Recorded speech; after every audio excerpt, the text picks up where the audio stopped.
Hello everyone, আজকে বানাবো ডাব চিংড়ি। মধু প্রত্যেক সপ্তাহেই ৩-৪টে করে ডাব নিয়ে আসে। আর বেশ কচি নরম ডাবগুলো তাইওয়ানে দাম নেয়। ওই ছোট বড় সব রকমের সাইজ পাওয়া যায়, তবে এই ডাবগুলো একদমই ছোট সাইজ। আজকে ৩টে ডাব নিয়ে এসছে। এই ৩টে ডাবের দাম নিয়েছে ১০০ তাইওয়ানিজ ডলার, যা ভারতীয় টাকায় প্রায় ওই ৩০০ টাকার মতো। এখানে অনেক রকমের ডাব পাওয়া যায়, হলুদ রঙেরও ডাব এখানে পাওয়া যায়। হলুদ রঙের ডাবগুলো দেখেছি বেশ বড় বড় সাইজ। সেগুলো একেকটা $৫০ করে বিক্রি হয়। ওই ভারতীয় টাকায় প্রায় একেকটা ওই ১৫০ টাকার মতো করে দাম পড়ে। তো ইন্ডিয়াতে তো ডাবের দাম অনেকটাই কম। ওখানে তো ৪০ টাকা ৫০ টাকা করেও ডাব পাওয়া যায়। আমাদের বাড়িতে অনেকগুলো নারকেল গাছ আছে। সেই নারকেল গাছে কিন্তু অনেক ডাব হয়। আর সেই কচি নরম ডাবগুলো মা বিক্রি করে। ওই ধরুন মানে গড়ে ছোট বড় মাঝারি সব একসঙ্গে গড়ে ১৫ টাকা করে ২০ টাকা করে, কখনো যখন যেরকম দাম হয় আরকি। ১৫-২০ এর বেশি কখনোই দাম হয় না। তো এই প্রায় একেকটা গাছে প্রায় ১৫, ২০, ২৫ এরকম করে মানে ডাব হয়। একেকটা মানে খুব বেশি তো বড় ডাবগুলো হয় না এখনকার দিনে। আগে তবু বড় বড় ডাব হতো। কিন্তু ওই যত 3G, 4G, 5G এরকম বাড়তেই রয়েছে, ফলে গাছের ডাব, ফলমূল এখন প্রায় মানে কমেই গেছে। ওই ডাব তো এখন মানে খুবই মানে ছোট ছোট সাইজের হচ্ছে। তো সেইগুলোই আরকি মানে ছোট বড় মাঝারি যা হয় সেগুলো সব গড়েই একদম বিক্রি করে দেয়। ওই ২০ টাকা ২৫ টাকা করে যখন যেরকম যা দাম পড়ে সেই অনুযায়ী যারা ডাব কিনতে আসে ওরা মানে গাছে নিজেরাই গাছে ওঠে, ওরাই ডাব পেড়ে দেয়। ওদেরকে আবার এক্সট্রা কয়েকটা ডাব দিতে হয়। ওই ডাব পাড়ার কোনো এক্সট্রা মজুরি নেয় না, কিন্তু ওদেরকে ওই কয়েকটা ডাব এক্সট্রা দিতে হয়। আর আমাদের বাড়িতে খাওয়ার জন্য কয়েকটা ডাব রেখে দেয়, বাকিটা বিক্রি করে দেয়। ওরা এবারে বাজারে নিয়ে গিয়ে ৪০ টাকা ৫০ টাকা ৬০ টাকা ৭০ টাকা, গরমে এমনকি নাকি ৮০ টাকা ৯০ টাকাতেও নাকি কলকাতার দিকে ডাব বিক্রি হয়। তো আজকে আমাদের এখানে ডাব নিয়ে এসছে।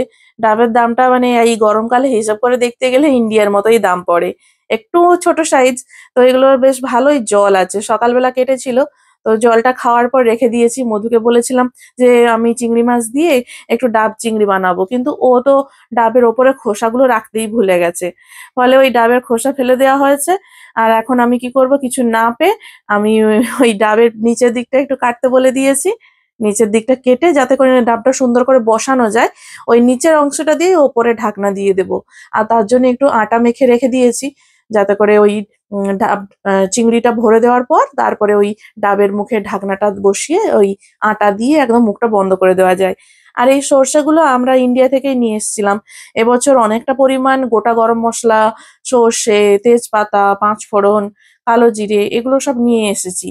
১ম বারে যখন আসে তখন তো বেশি মসলা নিয়ে আসতে পারিনি, গুঁড়ো কিছু মসলা নিয়ে এসেছিলাম। কিন্তু এবারে অনেক মসলা নিয়ে এসেছি। এই যে গুঁড়ো নারকেলের প্যাকেট তাইওয়ানে কিনতে পাওয়া যায়।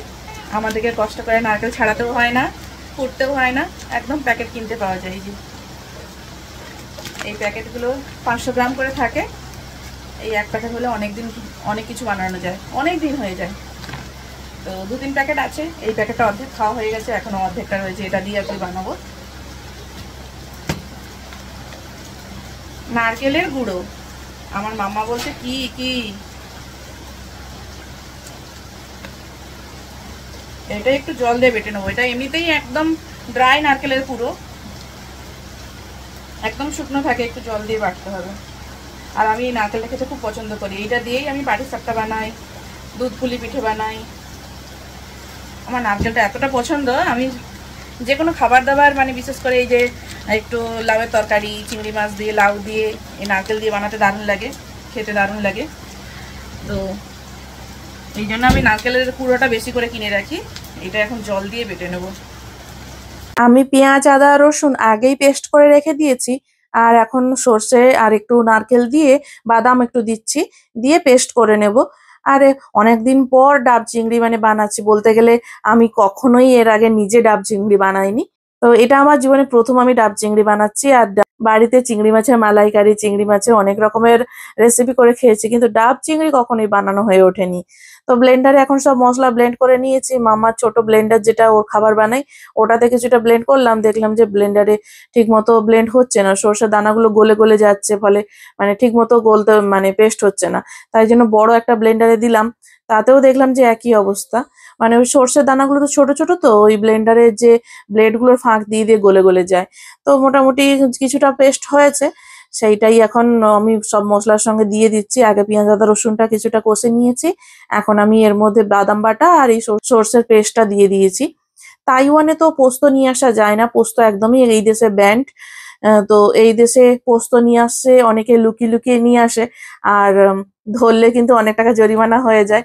তো আমি কখনোই পোস্ত নিয়ে আসিনি, এবারেও জেগেছি পোস্ত নিয়ে আসিনি, কেননা যেহেতু এই সমস্ত জিনিস এই দেশে আনা যায় না, তাই কখন কার কপাল খারাপ থাকবে, তো সেই ভয়ে আমি পোস্ত কখনোই আনিনি। ওই সর্ষেটা নিয়ে আসি। অনেক রকম মশলাপাতি যেগুলো গোটা মশলা টশলা, ওগুলো অনেক কিছু মানে বীজ জাতীয় জিনিস আনা যায় না। তো সেই রকম দেখে শুনে কিছু কিছু জিনিস যেগুলো আনা যাবে না একদম, তো সেগুলো মাঝে মধ্যে গুঁড়ো করে নিয়ে আসে, যেমন জিরে, ধনে, এগুলো যদি মানে গোটা হিসাবে যদি আনা না যায়, যে ওই জিরে তো মানে ছড়িয়ে দিলে তো গাছ বেরিয়ে যায়, তো এই জন্য কিছু কিছু মশলা ওগুলো আমি গুঁড়োই নিয়ে চলে আসি। আর এখানে জিরে ধনে এগুলো গোটা কিনতেই পাওয়া যায়, তাই জন্য এগুলো গোটা আর ইন্ডিয়া থেকে আনি না। ওই গুঁড়োগুলোই পেস্ট করতে গুঁড়ো করতে একটু অসুবিধা হয়, কেননা খুব ভালো ব্লেন্ড হয় না। তো সেজন্য যেগুলো প্যাকেট কিনতে পাওয়া যায় ওগুলো তো খুব সুন্দর একদম পেস্ট, তো মানে একদম গুঁড়ো গুঁড়ো, তো একদম মসৃণ। ফলে ওই জন্য ইন্ডিয়া থেকে আসার সময় আমি ওই জিরে ধনে এগুলোর গুঁড়ো নিয়ে আসি। এখন আমার মশলাটা সব কষানো হয়ে গেছে, এখন ফুটছে টকবক করে, চিংড়ি মাছ দিয়ে দিয়েছি, আর তরকারিটা এখন ফুটে এসছে। এবার আমি ডাবের মধ্যে চিংড়ি মাছগুলো ভরে দেবো। মশলা পুরোটা তো ধরবে না, অনেকটা পরিমাণ চিংড়ি মাছ আর এতটা পরিমাণ গ্রেভি হয়েছে, তো কিছুটা আমি ডাবের মধ্যে ভরবো, বাকিটা রেখে দেবো, অন্য ভাতের সঙ্গে অন্য একদিন খাওয়া যাবে। এখন ডাবের মধ্যে আমি কিছুটা ভরে দিচ্ছি। ডাবটা বেশ সুন্দর কেটে দিয়েছে মধু, একদম নিচের দিকটা বেশ সুন্দর বসানো যাবে ওভেনের উপরে। আমি অল্প অল্প করে ভরে দিচ্ছি। ডাবটা বেশ মানে ছোট সাইজ, তো বেশি ধরবেও না আর মুখটা বেশি বড়ও করতে পারছি না।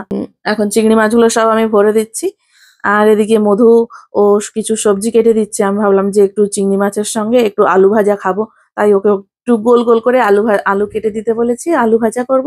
আর তার সঙ্গে চিংড়ি মাছের এই ডাব চিংড়ি, এই দিয়ে আজকে আমাদের গরম গরম ভাত খাওয়া হবে। আর মামা তো দুপুরবেলা এই ওর জন্য আলাদা ভাত করতে হয়, ও খাওয়া দাওয়া করবে, ওর জন্য ওর বাবা খাবার রেডি করেছে, ওকে খাইয়ে দেবে, এই দুপুরবেলা চান করাবে। আজকে শনিবার ছুটির দিন, ওর বাবা বাড়িতে আছে, সকালে বাজার টাজার সব করে নিয়ে এসছে। এরকম করে চাপা দিয়ে দেবো, দিয়ে ওভেনে বসিয়ে দেবো, হয়ে যাবে ডাব চিংড়ি। এই যে আমার ডাব চিংড়ির ডাব, এর ভেতরে আছে চিংড়ি মশলা। আগে থেকেই আমি আটাটা মেখে রেখেছিলাম, এখন আমি ডাবের উপর দিয়ে দিলাম, দিয়ে তারপরে আমি ডাবের উপরে ঢাকনাটা বসিয়ে দিলাম। এরপর আমি ওভেনের উপর বসিয়ে দিয়েছি। এখন ডাবটা একটু সময় হতে থাক। এমনিতেই যেহেতু চিংড়ি মাছটা রান্না করাই রয়েছে, বেশি সময় লাগবে না, শুধু ডাবের মধ্যে দিয়ে ওই যে ডাবের মধ্যে যে ফ্লেভারটা হবে ওইটাই খেতে বেশ ভালো লাগে। লো টু মিডিয়াম হিটে আমি রেখেছিলাম 15 মিনিটের মতো। ডাবটা প্রায় পোড়া পোড়া হয়ে এসছে, হয়েও গেছে, আমি নামিয়ে নিয়েছি। আর আলু ভাজা করেছিলাম, গরম গরম ভাত আছে। আজকে ফ্রায়েড রাইস বানাবো বলে প্রথমে ভেবেছিলাম, সেই মতো অনেকটা পরিমাণ ভাত সেদ্ধ করে রেখেছিলাম।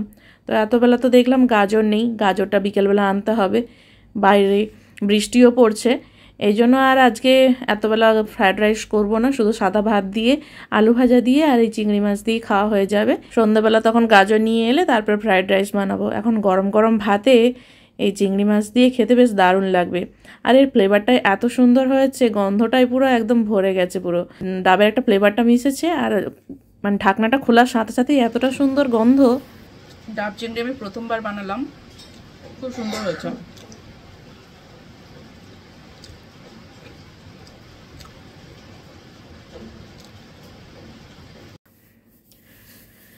তো আজকের ব্লগটা আপনাদের কেমন লাগলো অবশ্যই কমেন্ট করে জানাবেন। দেখা হবে নেক্সট ভিডিওতে, সবাই ভালো থাকবেন, টাটা।